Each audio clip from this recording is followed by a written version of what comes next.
CM Chandrababu వ్యాఖ్యలకు బలం చేకూర్చేలా గత పాలకులపై రమణ దీక్షితులు ఆరోపణలు చేశారు.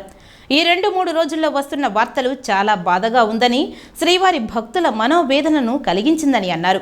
నైవేద్యాలు, లడ్డూలలో పవిత్రమయ్య నెయ్యిని కల్తీ చేయడం బాధ కలిగించిందని, ప్రసాదాల నాణ్యత లోపించిందని, గతంలో చాలాసార్లు అధికారుల దృష్టికి తీసుకొని వెళ్లానని, తాను ఒకరినే ఒంటరి పోరాటం చేశానని, తోటి అర్చకులు కూడా తనను సహకారం అందించలేదని అన్నారు.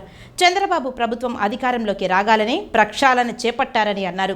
శుక్రవారం తిరుమలలో ఆయన మీడియాతో మాట్లాడారు.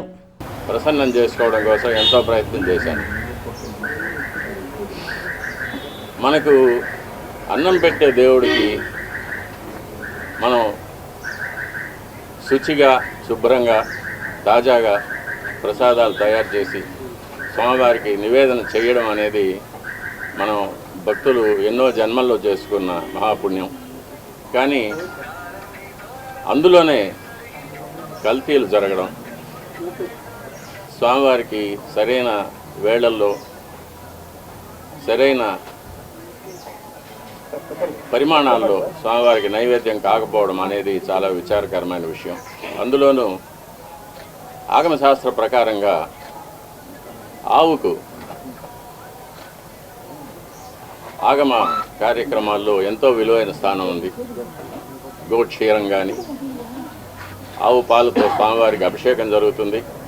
సుప్రభాతంలో ఏకాంత సేవలో నివేదన జరుగుతుంది. ఆవు పెరుగుతో స్వామివారికి దధ్యోదనం మొదలైన ప్రసాదాలు తయారు చేసి నైవేద్యం పెడతాము.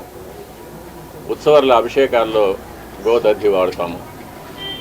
గోఘృతం అనేది స్వామివారికి నైవేద్యాల్లో, అన్నప్రసాదాల్లో, పణ్యారాలనే లడ్డు, వడ మొదలైన ప్రసాదాల్లో వాడతాము. అలాగే గోమూత్రం కానీ, గోమయం కానీ, యాగశాలను కానీ, ఆలయాన్ని కానీ శుద్ధి చేయడానికి వాడతాము.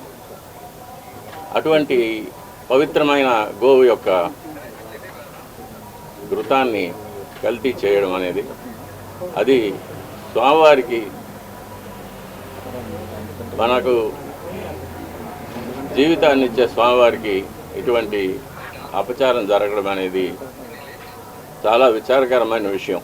ఇవన్నీ చూసే పాపం కూడా మనం చేసామా అనిపిస్తుంది ఒక్కొక్కసారి. దీన్ని ఎన్నోసార్లు అప్పటి ఈఓ గారికి, చైర్మన్ గారికి దృష్టికి తీసుకెళ్ళి, ఇలా ప్రసాదాల నాణ్యత సరిగ్గా లేదు, ముందులాగా లేదు, ప్రసాదాల పరిమాణాలు స్వామివారికి సరిగ్గా నివేదన కావడం లేదు, సరైన ఆగమ ఉక్తమైన కాలాల్లో స్వామివారికి నైవేద్యాలు జరగడం లేదని ఎన్నోసార్లు దృష్టికి తీసుకెళ్ళాం.